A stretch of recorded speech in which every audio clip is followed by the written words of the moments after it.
What's going on, guys, and welcome back to the channel and to my Team of the Week prediction series, being easily the most popular series here on the channel. Today, and as always, I do want to cover my predictions and set of players of which cards to expect within this squad. And whilst I know these Team of the Week cards aren't exactly the greatest or even most usable at this stage in the game, I'd still like to carry on the series as I have done all year, as more of a tradition if anything, and to carry it on for next FIFA, going into FIFA 21. And so just before I get on with the actual players, feel free to show your support to the channel and subscribe if you haven't already, especially if you're interested in this sort of FIFA content, and drop a like on the video if you enjoyed it by the end of it, that is, and make sure to keep showing your support as we roll on into the upcoming season and into FIFA 21. With all that being said, we'll get on with the actual players now. So first up, as with the first 5 bench players, I settled for Shilikai Hisaj of Napoli, I believe is how you say it, Elneny of Besiktas, Kobayashi, and Marouane Fellaini. Now, we'll only briefly go past the players that don't really mean too much in terms of whether people actually care about the cards or not. We'll go to the Napoli player, where with them having a pretty strong squad overall, and even their defenders want to get in on the action, as you can see, having scored the leading goal for Napoli and being, the top performer in a 2-0 win for his side. Overall, a pretty decent game from him. I've not really heard too much of him. I wouldn't say it's his best season or that he's been outstanding throughout, or if he's been inconsistent. This game, he definitely shown up for them, and so he definitely deserves to be in this team. Besiktas managed to win 3-0, with Elneny being the star performer in the centre of the park, having created the most chances in the game, having a very successful tackle rate, the highest one at that, and bagged a goal for himself, be it a penalty, but a goal nonetheless. And Fellaini, who you're probably all wondering why the hell is he at centre forward, as you can see with his card position. He did play there, believe it or not, and was able to actually become a hat-trick hero for his side, which might seem crazy, especially considering that a lot of people just remember him for his latter Man United stages where he wasn't all that, and he wasn't too great. Anyways, next up and on to the starting 11. Firstly, with the goalkeeper spot as usual, I did opt for Donnarumma this week as the AC Milan shotstopper has been unreal overall, helping his side onwards as he has been all the way through the season, after most recently making 6 saves in a game. Pretty good ones as well. There's a lot of clutch saves, and one of them being a penalty, which, kept his team in the running. Not only has he impressed throughout all of this season, but he's also impressed consistently over the last few seasons as well. This season, second only to Juventus and their goalkeeper in Szczesny, coined as the Gianluigi Buffon second coming, if you will. Obviously he's a great keeper and he's been linked with a lot of top teams over the last year or so, including the likes of Chelsea, and I'd be very interested to see whether he'd actually make the big money move, or whether he'd want to become some sort of club legend or stay in the Serie A. A lot of people like to, stick to their comfort zone, stay in the league that they used to, maybe they live there and that's why they don't want to move, but also you might want to move for the money, maybe to be a bit more of a star for a bigger team, but either way he definitely deserves the opportunity to get a big money move, considering how well he's played this season and for the previous few seasons as well. As for the defensive line, just ahead and up next, I did opt for Kieran Tierney, as you can see on screen, Kolarov, currently at Roma, and Trent Alexander-Arnold as one of England's best and most promising prospects. We'll start with the Scottish fullback in Tierney for his stellar performance in a somehow nerving 3-2 win over Watford, with Watford just falling short towards the end, facing relegation now. Tierney got a goal and an assist for himself in this win in what was a 3-0 lead for Arsenal, and somehow Watford almost brought it back, with one of Arsenal's top goal scorers, at least in the last few years or so, in Danny Welbeck. As I'm sure you're all aware, he did get a goal for himself and actually nearly scored another couple, as Watford began to control the game but just couldn't quite get it. In getting a goal and assist, Aubameyang also did do that, but considering how many cards Aubameyang has had recently at least, you just have to give it to the former Celtic player instead, as just to share the spotlight for a second. Kolarov to accompany what's been a pretty flattering season despite his age, who in the last couple games has been vital to hold their league position. Note that the opportunity to have another Roma player in here could also go to the likes of his French teammate,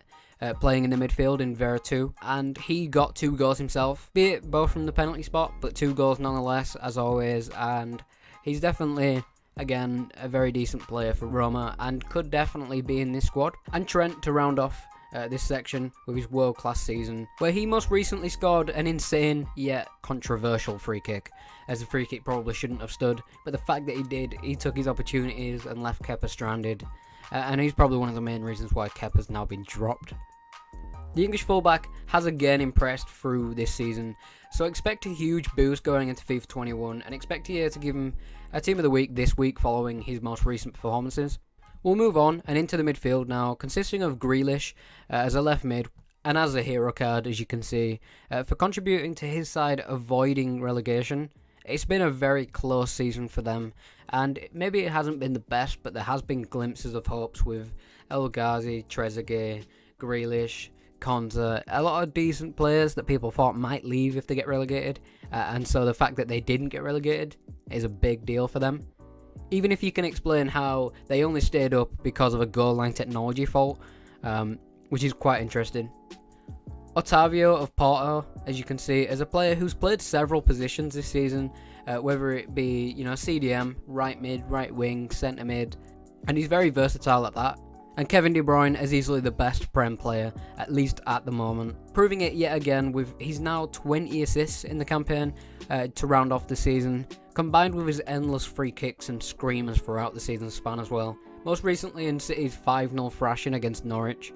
which if you haven't seen, at the very least, the highlights to that game, make sure you go and watch them because he played insane and he basically played a part in every single goal in that game. No doubt De Bruyne will be getting another Team of the Year come FIFA 21 and will 100% be getting a Team of the Week this time around as well. Finally for the attack, I did settle for a front four in the likes of Ibrahimovic for his brace, which I did get recommended to put him into last week's squad, but considering the timing of the goal and the game itself, I did decide to put him in this one, and whether it does potentially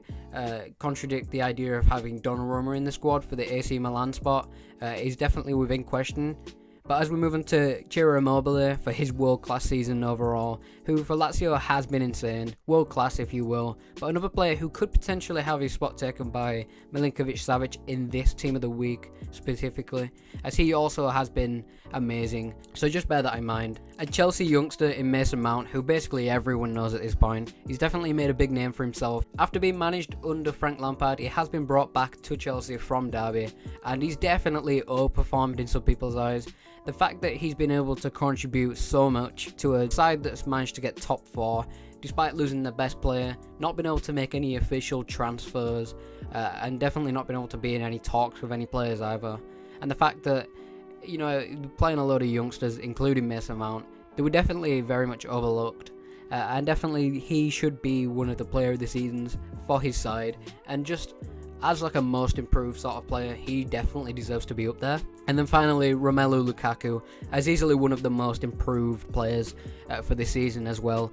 Obviously, he has moved from the Prem, which is a very difficult league, to the Serie A, which is a bit on and off in terms of difficulty. You get a lot of sides that are actually quite competent, sides that actually do well in the likes of Europa League and Champions League, but then you get sides that are just absolutely